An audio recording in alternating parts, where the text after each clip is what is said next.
هلا حبايبي، شلونكم؟ شخباركم؟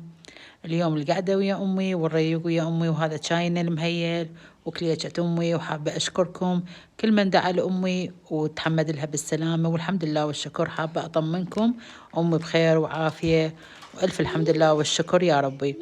وطبعا هسه قاعدة ويا أمي ويا الحبايب، تسوى ذاك الحساب. مو صدق حبايبي؟